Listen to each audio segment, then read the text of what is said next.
You ask Tiger to solve. This deals with linear equations with one unknown. The final result is x equals 1/3. Let's solve it step by step. Simplify the expression. Expand the parentheses. Simplify the arithmetic. Multiply the coefficients. Expand the parentheses.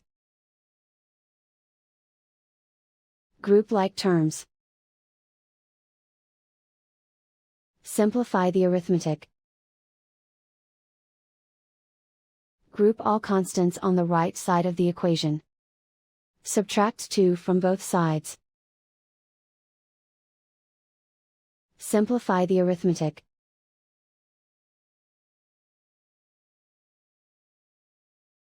Isolate the b.